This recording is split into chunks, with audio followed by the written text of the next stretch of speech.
شريك له ونشهد أن سيدنا ونبينا ومولانا محمدا عبده ورسوله.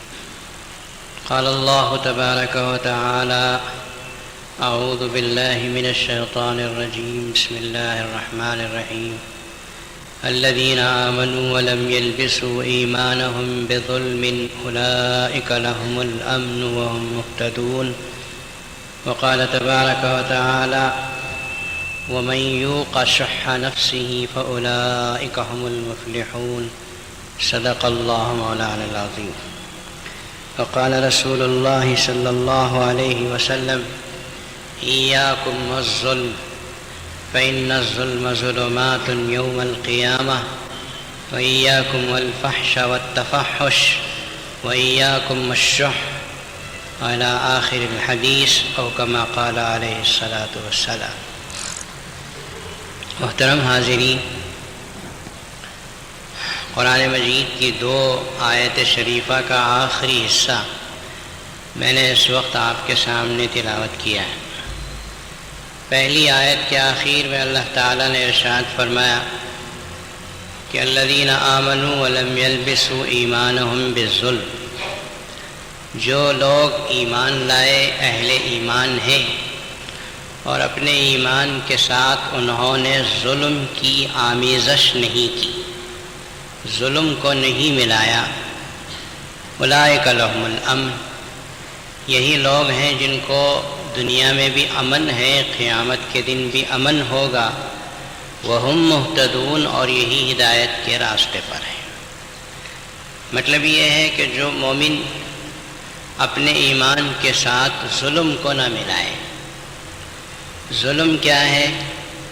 حضرات صحابہ رضوان اللہ تعالی علیہم اجمعین نے پوچھا تو نبی کریم صلی اللہ تعالی علیہ وسلم نے ارشاد فرمایا کہ ظلم، سب سے بڑا ظلم تو شرک ہے. جو ایمان لاتے ہیں اور اپنے ایمان کے ساتھ شرک کو نہیں ملاتے. پھر اس کے بعد درجہ بدرجہ ظلم مختلف قسم کے درجے میں ہے. کسی کا حق مارنا بھی ظلم ہے، کسی کو مارنا بلا وجہ مارنا ظلم ہے، پڑوسی کو ستانا یا اپنے بہن کا حق مارنا، بھائی کا حق مارنا، ایسے ہزاروں شکلیں ہیں جس کو ظلم میں شامل کیا جائے گا. تو ایمان والے اپنے ایمان کے ساتھ ظلم کو شریک نہ کریں، ظلم اپنے زندگی میں شامل نہ کریں. تو ایسے ایمان والوں کے لیے امن ہے، یہ امن والے ہیں اور یہ ہدایت پر ہیں. دوسری آیت شریفہ کے آخر کا جو حصہ میں نے تلاوت کیا، اس میں اللہ تعالیٰ نے فرمایا کہ وَمَن یُوقَ شُحَّ نَفْسِهِ، جس بندے مومن کو اس کے نفس کے شح سے بچا لیا گیا، فَأُولَئِکَ هُمُ الْمُفْلِحُونَ، یہی لوگ کامیاب ہیں. شح نفسی کیا ہے؟ کہ آدمی کے نفس کے شح سے بچنا، اپنے اندر شح کی طبیعت. قرآن مجید میں دوسری جگہ اللہ تعالیٰ نے فرمایا کہ وَأُحْضِرَتُ الْأَنفُسُ الشُّحَّ، ہر انسان کی طبیعت میں شح کو رکھا گیا ہے، اور شح سے بچنا مومن کی کامیابی کی دلیل ہے. شح کا مطلب ہے بخالت، حرص اور کنجوسی. بلکہ بعض مفسرین نے یہ لکھا کہ بخالت اور شح دونوں ایک ہی ہیں، فرق یہ ہے کہ شح کے اندر حرص بھی ملا ہوا ہوتا ہے. اور بعض مفسرین نے یہ فرمایا کہ بخالت کنجوسی کو کہتے ہیں، لیکن شح جو ہے وہ بہت زیادہ شدید بخالت ہو تو اس کو شح کہتے ہیں. کہ آدمی، جس بندے مومن کو بخالت سے بچا لیا گیا، کنجوسی سے بچا لیا گیا، حرص سے بچ گیا. حرص اور جو حرص ہے یہ بڑی غلیظ طبیعت ہے جو فطرت انسانی میں اللہ نے رکھی ہے. بندے مومن کو چاہیے کہ اپنی طبیعت کے اندر حرص کو پیدا نہ کرے اور کنجوسی کو پیدا نہ کرے. بخالت اور حرص یہ دونوں چیزوں کو شامل ہے شح، شین ہے شح. اس دونوں چیزوں سے، دونوں صفتوں سے بندے مومن کا بچنا اپنی کامیابی کے لیے بے انتہا ضروری۔ نبی کریم صلی اللہ تعالیٰ علیہ وسلم نے حدیث پاک میں ارشاد فرمایا، بہت مشہور حدیث ہے کہ لو کان لابن آدم وادیان من ذہب لابتغى ثالثا، کہ اگر بندے ابن آدم کو، انسان کو 2 سونے کے وادی دیے جائیں، وادی کہتے ہیں بڑے بڑے پہاڑوں کو، ایسی وادی جس میں کئی پہاڑ موجود ہوں، تو 2 سونے کے وادی اگر انسان کو دیے جائیں تو وہ کہے گا لابتغى ثالثا، مجھے ایک تیسری وادی بھی مل جائے۔ تیسری مل گئی تو طبیعت چوتھی کو چاہے گی، چوتھا مل گیا تو 5ویں کو۔ بالکل ہماری فطرت ہے کہ ایک دکان کھلتا ہے تو دوسرا تو تیسرا چوتھا، حلال طریقے سے کوئی کھولتا جا رہا ہے، کوئی حرج نہیں۔ لیکن بینکوں پہ سود لے کر، پیسہ سود پر لے کر جو دکانوں کو بڑھاتے جاتے ہیں، وہ حرص اور شح کی وجہ سے ہی بڑھتا ہے۔ لابتغى ثالثا، حرص سے بچو، اور حرص کے نتیجے میں جو بخالت اور کنجوسی آتی ہے اس سے حفاظت کرو۔ تمہاری طبیعت کے لیے یہ دونوں چیزیں موجود ہیں اور تمہاری بربادی کے لیے یہ دونوں چیزیں کافی ہیں۔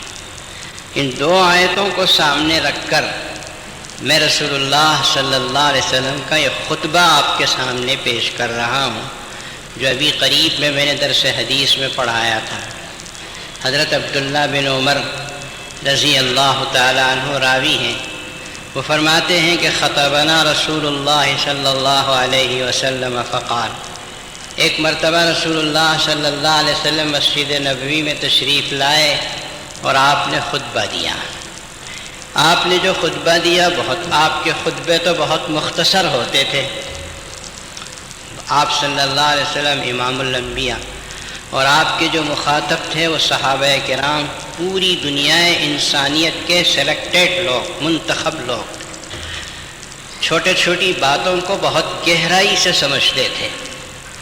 حضرات صحابہ رضوان اللہ تعالیٰ علیہم اجمعین سامنے موجود ہیں، پیغمبر خدا صلی اللہ علیہ وسلم خطبہ دے رہے ہیں۔ آپ سنیے اس خطبے کے الفاظ کو، ہم آپ کے سامنے پیش کر رہے ہیں۔ مسلم میں ہے، کنز العمال میں ہے، کئی حدیث کی کتابوں میں یہ مضامین موجود ہیں۔ نبی پاک صلی اللہ علیہ وسلم نے خطبے میں ارشاد فرمایا، ایاکم والظلم، میں تمہیں ڈراتا ہوں ظلم کرنے سے، لوگوں کے اوپر ظلم کرنے سے میں تم کو ڈراتا ہوں۔ کیوں؟ اس کا سبب بیان فرمایا، فَإِنَّ الظُّلْمَ ظُلُمَاتٌ يَوْمَ الْقِيَامَةِ، اس لیے کہ دنیا میں جو ظلم کرتے ہو وہ قیامت کے دن تمہارے لیے اندھیریاں ہوگا، تمہارے لیے تاریکیاں۔ ظلم کا مطلب میں نے ابھی عرض کیا کہ سب سے بڑا ظلم شرک ہے، اس کے بعد درجہ بدرجہ شرک آتا چلا جاتا ہے، ظلم آتا چلا جاتا ہے۔ اس حدیث کی شرح میں ہمارے علماء کرام نے لکھا کہ ظلم سے مراد اس جگہ حق تلفی ہے، حق مارنا، بہن کا حق مارنا، بھائی کا حق مارنا، پڑوسی کا حق مارنا، اپنی بیوی کا حق مارنا، بچوں کا حق مارنا۔ کئی دنیا کے اندر بندوں کے ایک دوسرے پر حقوق ہیں، حق مارنے کو ظلم کہتے ہیں۔ کسی کو ستایا مثلا، کسی کو مارا مثلا، تو یہ بھی حق مارنا ہے کہ اس کو امن دینا چاہیے تھا، تم نے اسے خواہ مارا اور پیٹا۔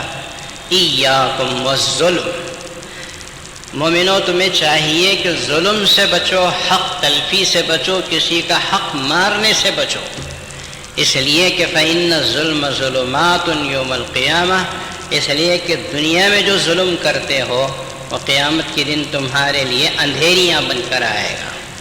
بندہ مومن کے کندھے پر وہ حقوق ہوں گے اور پھر پریشانیاں ہوں گی۔ آپ اچھی طرح یاد رکھیں، ہم سب کو یاد رکھنا چاہیے کہ دین میں، اسلام میں حق مانگنا نہیں ہے، حق ادا کرنا ہے۔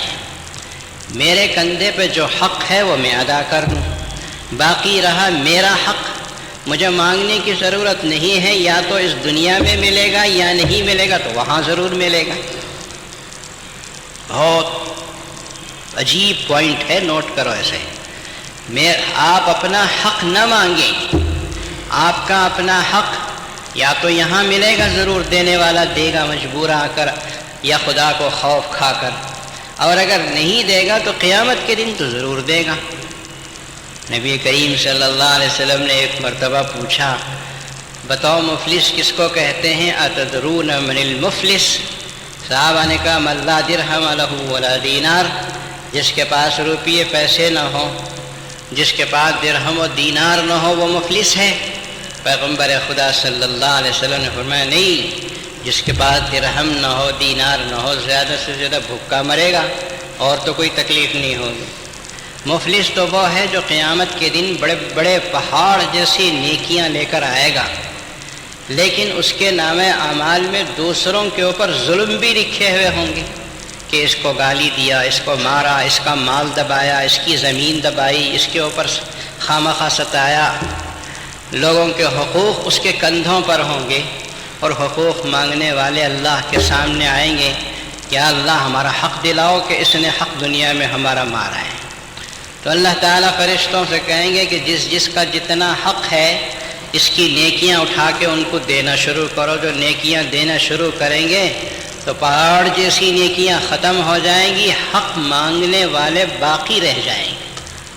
فرشتے عرض کریں گے یا اللہ اب تو اس کی نیکیاں ختم ہو گئی، اب کیا کریں؟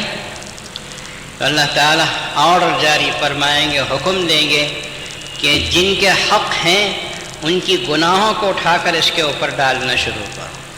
تو اب حق والوں کے گناہ لیں گے، اس کے اوپر ڈالیں گے، جس نے حق تلفیاں دنیا میں کی تھی۔ نتیجہ یہ ہوگا کہ رسول اللہ صلی اللہ علیہ وسلم نے فرمایا جو پہاڑوں جیسی نیکیاں لے کر آیا اس کے اوپر پہاڑوں جیسے گناہ جمع ہو جائیں گے۔ آتا ہے نبی کریم صلی اللہ علیہ وسلم نے ارشاد فرمایا یہ ہے مفلس۔ تو لایا تو تھا بہت کچھ نیکیاں، خیال میں تھا کہ سیدھے جنت میں چلا جاؤں گا، لیکن دنیا میں جو حق تلفی کی تھی، لوگوں کو ستایا اور پریشان کیا تھا، اس کے نتیجے میں خالی ہاتھ ہو جائے گا نیکیوں سے، اور اس کے اوپر گناہوں کا بوجھ بھرتا چلا جائے۔ پل صراط پر سے گزرنا ہے، اپنے کندھوں پر حقوق کا وزن مت رکھو۔ سمجھ میں آیا نہیں؟ ماں باپ کا حق، بیوی بچوں کا حق، اولاد کا حق، پڑوسیوں کا حق، کسی کی حق تلفی نہ کرو، سوچ سوچ کے حق کو ادا کرتے چلے جاؤ۔ تمہارا حق ادا نہیں کر رہی ہے بیوی، معاف کرو، اولاد نہیں کر رہے، معاف کرو، وہ اگر دنیا میں حق نہیں دے رہے ہیں تو چھوڑتے چلے جاؤ۔ قیامت کے دن یا تو تمہارا حق ملے گا یا نہیں تو بدلے میں اللہ میاں کی طرف سے جنت تمہیں ضرور ملے گی۔ کہتے ہیں ایک بادشاہ سلامت کا محل بن رہا تھا۔ محل بنتا، بڑے بڑے علاقے پہ محل بنتے ہیں، آپ جانتے ہیں۔ جس جگہ وہ محل بن رہا تھا وہاں ایک بوڑھیا کی جھوپڑی بھی تھی۔ بادشاہ کے کارندوں نے جھوپڑی کو گرایا اور پھر محل بنانا شروع کر دیا۔ ایک بار اس بادشاہ کی سلامت کی سواری گزر رہی تھی، پل کے اوپر سے گزرتے ہوئے جب جا رہا تھا تو پل پہ جا کے وہ بوڑھیا کھڑی ہو گئی۔ پوچھا، بادشاہ سلامت نے پوچھا کہ بوڑھی اماں یہاں کیوں میرے راستے میں کھڑی ہو گئی ہے، آڑے کیوں کھڑی ہو گئی؟ اس نے کہا کہ میں تجھ سے کچھ مانگنے نہیں آئی، بلکہ تو نے میری جو حق تلفی کی ہے، میرا حق مارا ہے کہ اپنے لیے محل بنانے کے لیے تو نے میری جھوپڑی کو گروایا۔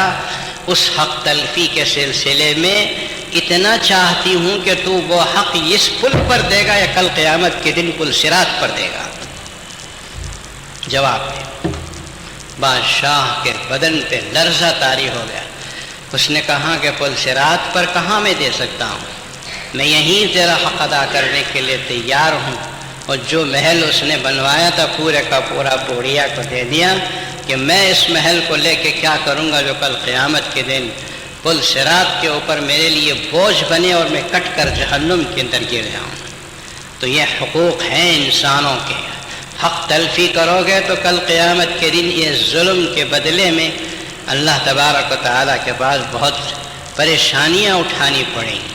اچھی طرح یاد رکھیں، نمازوں میں کوتاہی ہو گئی یا اللہ کے حقوق میں عبادتوں میں کچھ کمی بیشی ہو گئی تو اس کی تلافی ہو سکتی ہے، اللہ تعالیٰ معاف کر سکتے ہیں، اپنے بندے سے چشم پوشی کر سکتے ہیں۔ وہ ستار العیوب ہے، غفار الذنوب ہے، عیبوں کو چھپانے والا بھی ہے، گناہوں کو معاف کرنے والا ہے۔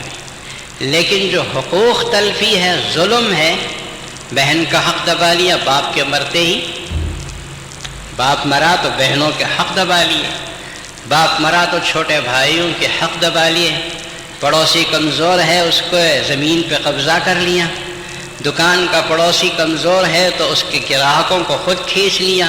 آپ سمجھتے ہیں کہ کتنے قسم کے حقوق تلفی دنیا میں ہو رہی ہیں۔ یہ حقوق تلفی قیامت کے دن بہت بڑا بوجھ بنے گا۔ نبی پاک صلی اللہ علیہ وسلم نے اسی لیے خطبے میں ارشاد فرمایا، ایاکم والظلم، مومنوں ظلم سے بچو، حقوق تلفی سے بچو، فإن الظلم ظلمات یوم القیامہ، اس لیے کہ دنیا میں جو ظلم کیا، حق تلفی کی، لوگوں کا حق دبایا، مارا، یہ قیامت کے دن تمہارے لیے اندھیریاں، تاریکیاں بنے گا کہ چاروں طرف اندھیرا ہی اندھیرا ہے۔ آپ سورہ حدید پڑھ رہے ہیں، آپ کو معلوم ہوگا کہ چاروں طرف اندھیرا ہے۔ بندے مومن کے پاس روشنی ہوگی جس نے اچھی زندگی گزاری، اس سے یہ اندھیری والے کہیں گے کہ ذرا رک جاؤ، ہمارے لیے اندھیرا ہے، تمہاری روشنی سے ہم کچھ فائدہ اٹھا کے آگے بڑھیں گے۔ لیکن وہ روشنی والا رکے گا نہیں، وہ آگے بڑھ جائے گا۔ نورہم یسعی بین ایدیہم وبایمانہم، بندگان مومن کے آگے پیچھے نور ہی نور ہوگا۔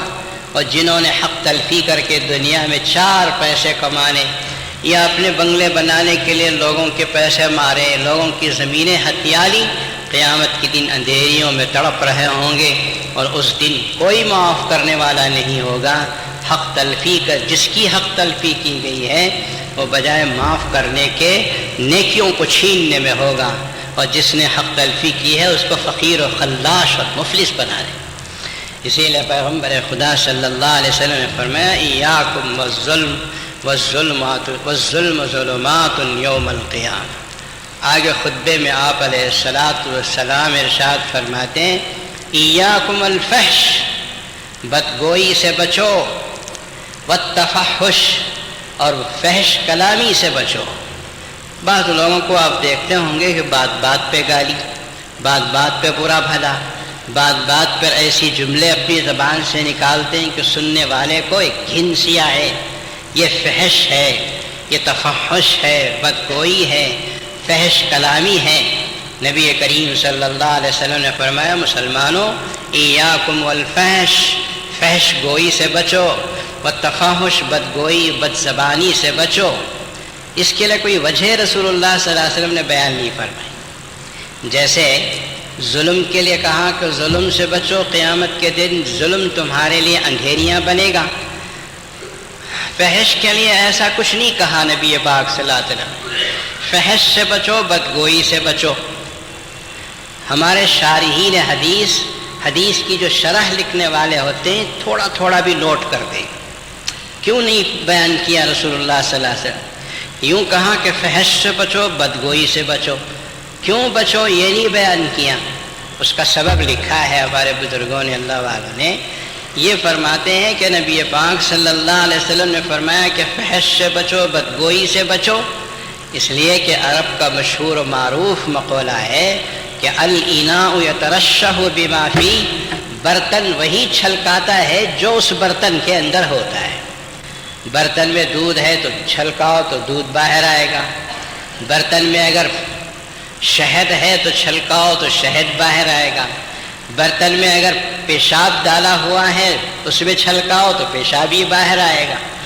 ایسا ہی یہ انسان کی زبان جو ہے یہ خود بھی اندر کی چیزوں کو چھلکانے والی ہوتی ہے، کہ اگر زبان سے فحش نکل رہا ہے، بدگوئی ہے، بد زبانی ہے، گالم گلوچ ہے، تو مطلب یہ ہے کہ اندر خراب ہو چکا ہے، زبان سے باہر وہی آ رہا ہے۔ اور اگر زبان سے نرمی ہے، اچھائی ہیں، اچھی باتیں ہیں، اخلاق کی باتیں، کردار کی باتیں، کیریکٹر کی باتیں ہیں، اچھی زبان ہے، نرم زبان ہے، تو مطلب یہ ہے کہ اندر دل بھی بنا ہوا ہے، باہر وہی نرمی ہی آ رہی ہے۔ تو یہ جو برتن ہے اندر کا دل، اس جو جس حالت میں ہوگا زبان اسی کو چھلکا ہے۔ اسی لیے پیغمبر خدا صلی اللہ علیہ وسلم نے فرمایا کہ اپنی زبان سے فحش اور بدگوئی مت کرو، اس لیے کہ لوگ اندازہ لگا لیں گے کہ اس گلاس کے اندر کیا ڈالا ہوا ہے، برائی ہے اچھائی ہے۔ نبی پاک صلی اللہ علیہ وسلم نے ایک حدیث میں اس کو یوں ارشاد فرمایا، اپنے برتن درست کرو، مطلب ہے کہ اپنے اندر کا دل جو ہے اس کو درست کرو۔ اس لیے کہ آدمی اگر خوش ہوتا ہے، خوشی ہے، مسرور ہے، تو اس کی زبان سے، چہرے سے خوشی ہی خوشی ظاہر ہوتی ہے، آپ دیکھتے ہو۔ لیکن اگر اندر دل غمگین ہے، پریشان حال ہے، ٹینشن ہے، سمجھیے، تو زبان سے بھی اس کے غم کی باتیں نکلتی، چہرے سے پریشانی دیکھتے ہی معلوم کیا بات ہے، آپ کے چہرے پہ ہوائیاں کیوں اڑ رہی ہیں، کیوں پریشان نظر آتے ہیں، وہ اندر کی پریشانی چہرے پہ، زبان پہ ظاہر۔ ایاکم الفحش والتفحش، انسان کا ہر لفظ اللہ تبارک و تعالی فرشتوں کے ذریعے سے لکھا رہے، باقاعدہ کرامن کاتبین ہیں، وہ لکھا رہے، اور قیامت کے دن نامہ اعمال سامنے ہوگا۔ تو آدمی کو بولتے ہوئے سوچ لینا چاہیے کہ میں کہیں ایسی بات تو نہیں بول رہا ہوں جو کل میرے لیے شرمندگی کا باعث بنی۔ دنیا ہی میں سمجھتے ہیں، ایک آدمی سوچے سمجھے بغیر ایک بات بول دیا، بعد میں پتہ چلا کہ میں نے تو غلط بات کہہ دی، لوگ شرم دلا رہے ہیں، تم نے ایسا کیا کہہ دیا، کیوں کہہ دیا اس طرح غلط بات کے، ارے مجھ سے غلطی ہو گئی، معاف کرو، معذرت خواہی، فلاں فلاں۔ ارے بابا ایسی بات کرتے کیوں ہیں جس کے لیے معافی طلب کرنے کی ضرورت پیش آئے یا معذرت کرنے کی ضرورت پیش آئے۔ نبی پاک صلی اللہ علیہ وسلم نے ارشاد فرمایا، ایاکم والتفحش والفحش والتفحش، بس زبانی فحش گوئی سے اپنی زبانوں کو بچاؤ۔ یہ زبان بہت بڑی خطرناک چیز ہے، اللہ نے زبان میں ہڈی نہیں رکھی ہے۔ کیا آپ کی زبان میں ہڈی ہے؟ حضرت شاعر مولا علی قاری رحمہ اللہ نے اس کا سبب لکھا ہے کہ اللہ اگر چاہتے تو زبان کو بھی ہڈی رکھ کے اس کو بھی سخت کر سکتے تھے، اس کے لیے کیا، اس کی قدرت میں جو بھی چاہے ممکن ہے۔ اللہ نے زبان کو بہت نرم رکھا ہے، اس کا سبب بزرگوں نے لکھا، خود شاعر رحمہ اللہ علی قاری رحمۃ اللہ علیہ نے لکھا کہ اللہ تعالیٰ چاہتے ہیں کہ انسان کی زبان جیسے وہ نرم ہے ویسے ہی اللہ چاہتے ہیں کہ اس سے نکلے تو نرم بات نکلے، اس سے نکلے تو اچھی بات نکلے، اس سے نکلے تو لوگوں کو سکون پہنچانے والی بات نکلے، تکلیف پہنچانے والی بات نہ نکلے۔ اس لیے کہ آپ چاقو کے ذریعے سے کسی کے جسم کو زخم کر دیں تو ایک ہفتہ 2 ہفتے میں وہ سوکھ جاتا ہے، لیکن زبان سے کسی کو اگر زخم پہنچا دیا، کسی کے دل کو زخم پہنچا دیا، مرتے دم تک وہ زخم سوکھنے والا نہیں ہے۔ نہیں تجربہ ہے نہیں آپ؟ جراحات السنان لها التیام ولا یلتام ما جرح اللسان۔ بچپن میں ہم نے ایک عربی زبان کا شعر پڑھا تھا کہ جو تلوار سے، تیر و تفنگ سے زخم پہنچتا ہے اس کو تو سوکھنا ہو جاتا، وہ تو سوکھ جاتا ہے، لیکن زبان جو زخم پہنچاتی ہے اسے کبھی بھی آخری دم تک سوکھنا نہیں ہوتا۔ جب بھی اس شخص کو دیکھے گا جس کی زبان سے تکلیف پہنچی ہے، فوراً یاد یہی وہ صاحب ہے جنہوں نے ہمارے لیے اتنا بڑا زخم دیا تھا، یہ زخم کبھی سوکھنے والا نہیں۔ قربان جائیے رسول اللہ صلی اللہ علیہ وسلم پر، کتنی گہری نصیحت فرمائی، ایاکم والتفحش، ایاکم الفحش والتفحش۔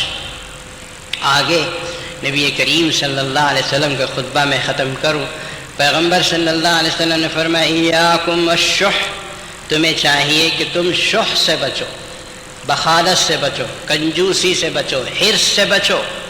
بعض لوگ تو اپنی بیوی بچوں پر خرچ کرنے میں بھی کنجوسی کرتے ہیں، وہاں بھی حرص، خرچ کر دیا تو کیا ہوگا، ختم ہو جائے گا۔ اللہ میاں دیتے ہی ہیں کھانے پینے کھلانے کے لیے، اور بیوی بچوں پہ خرچ کرنا تو اجر و ثواب کا سبب ہے،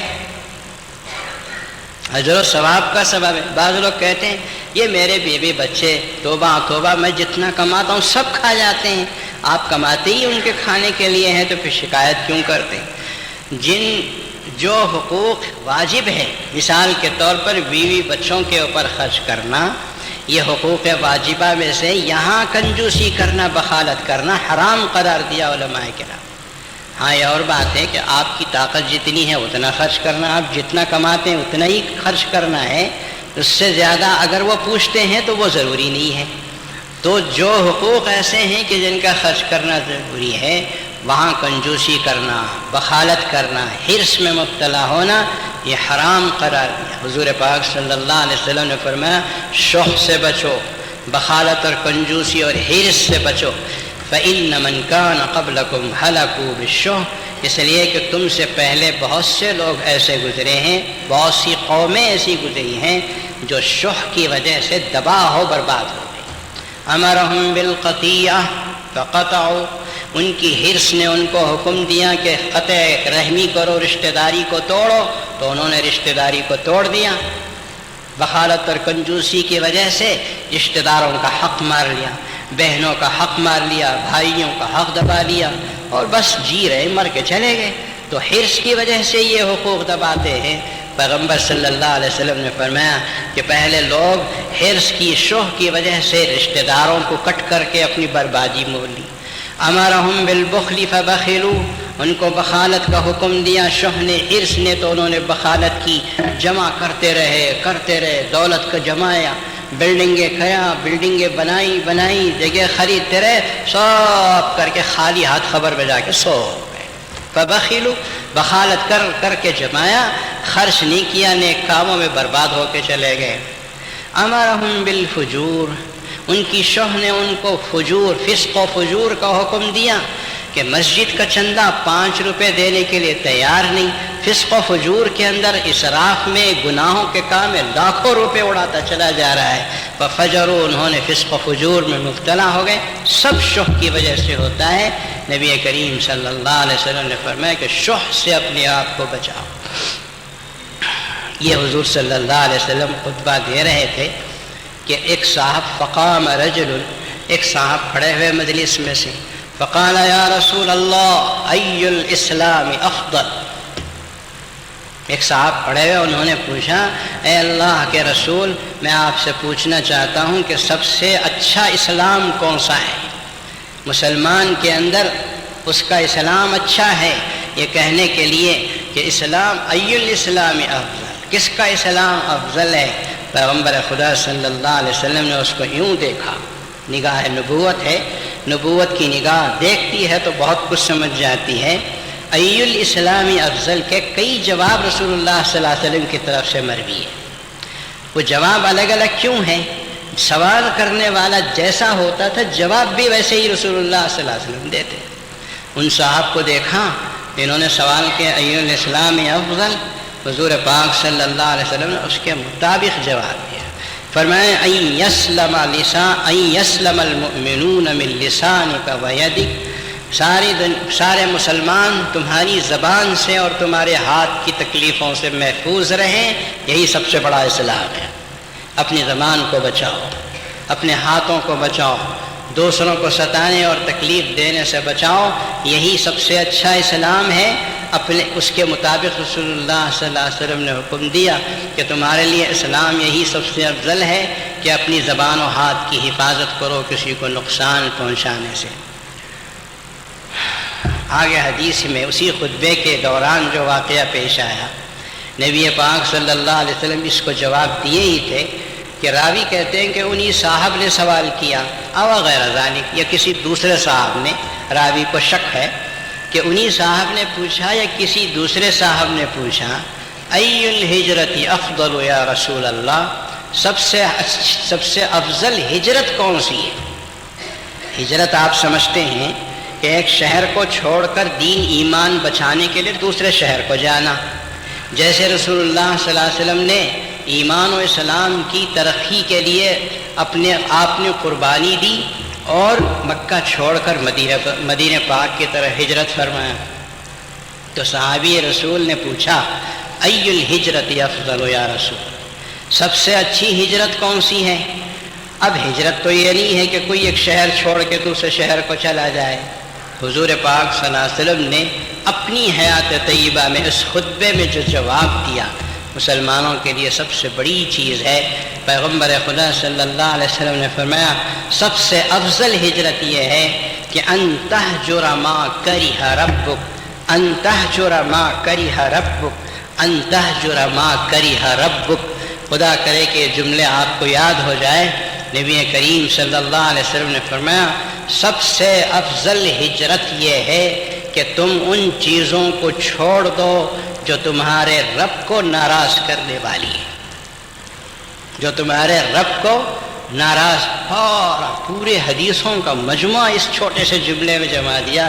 کتنی چیزیں اللہ کو ناراض کرنے والی ہیں، ناپسند ہیں، جو اللہ کو تمہارے رب کو ناراض کرنے والی چیزیں ہیں، ساری چیزوں کو اپنی زندگی سے نکال دو، چھوڑ دو۔ ہجرت کہتے ہیں چھوڑنے کو، مکہ چھوڑ کے مدینے کو گئے۔ تو آپ نے فرمایا تم کسی شہر کو مت چھوڑو، اتنا کرو کہ ان چیزوں کو چھوڑ دو جو تمہارے پروردگار کو ناراض کرنے والی۔ تو یہ نبی کریم صلی اللہ تعالیٰ علیہ وسلم نے آپ نے خطبہ بھی دیا اور برے اخلاق کی طرف اشارہ فرمایا، اور 2 سوالات ہوئے تو 2 سوالات کے جوابات بھی دیے۔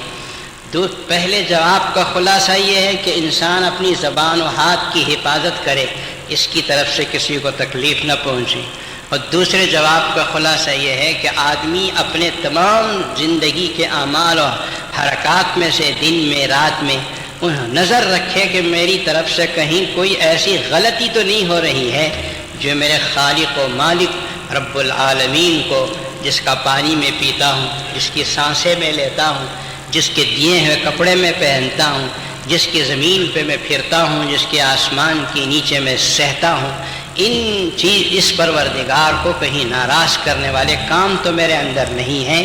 نبی پاک صلی اللہ علیہ وسلم کے دوسرے جواب کا یہی خلاصہ ہے۔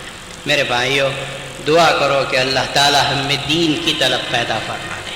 یہ چیزیں جو رسول اللہ صلی اللہ علیہ وسلم نے بیان کی ہیں، ایک ایک چیز بھی ایسی ہے، کروڑوں کروڑوں ہیرے دے کر ابھی اگر ان چیزوں کی قیمت بنائی جائے تو بن نہیں سکتی۔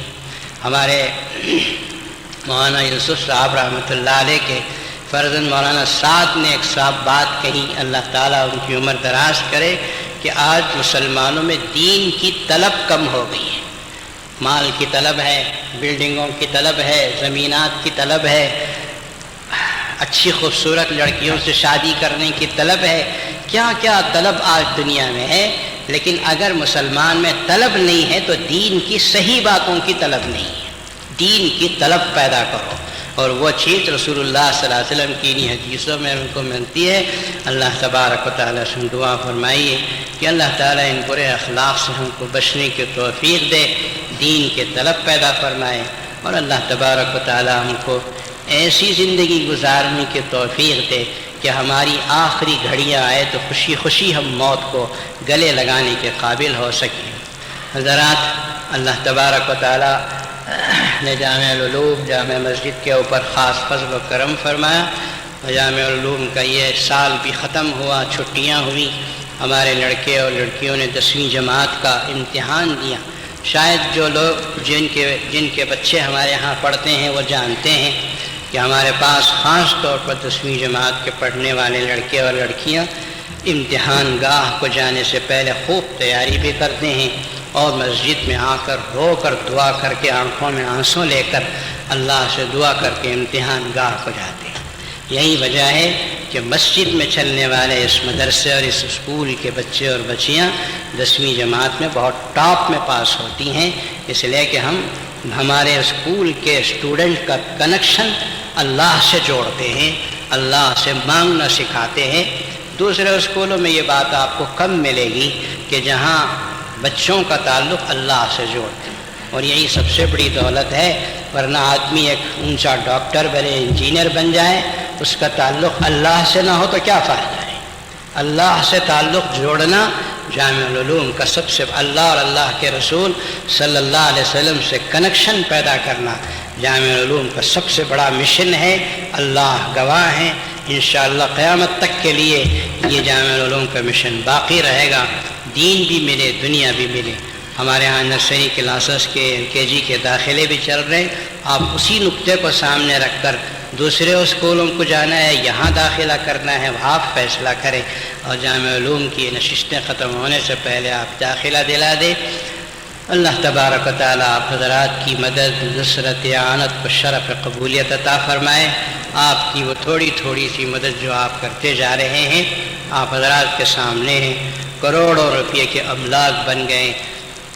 جامعہ علوم پنی کپا کے اندر کروڑوں روپے کی زمین، کروڑوں روپے کی بلڈنگیں، اور پھر بن شنکری میں جو زمین لی گئی، یہ سب کچھ آپ حضرات جانتے ہیں کہ قوم کی امانت ہے۔ ہم دنیا میں آج رہیں گے، کل چلے جائیں گے، اسے استعمال کرنے والے ہمارے ہی قوم کے بچے اور بچیاں ہوں گی۔ جیسے بزرگوں نے جامع مسجد کی یہ زمین رکھ کر گئے، تو آج یہاں اتنا بڑا کام کرنے کے ہم قابل ہوئے، ہم کچھ رکھ کے جا رہے ہیں، تو آنے والی نسلیں کام کریں گی۔ اگر کچھ بھی رکھے بغیر گئے تو ہم کو گالیاں دیں گی، دعائیں کرنے کے بجائے برا بھلا کہیں گی کہ کھا پی کے مر کے چلے گئے، کچھ بھی نہیں کیا ہمارے لیے۔ اتنا تو خیر نہیں ہوگا۔ اللہ تعالیٰ سے دعا ہے کہ آپ کی مدد و نصرت و اعانت کو شرف قبولیت عطا فرمائے۔ عالم اسلام کے لیے اللہ تعالیٰ امن کے، خیر و خوبی کے فیصلے فرمائے۔ ہماری اولاد و افات کو اسلام و قرآن سے وابستہ کریں، ہمارے لیے ذریعے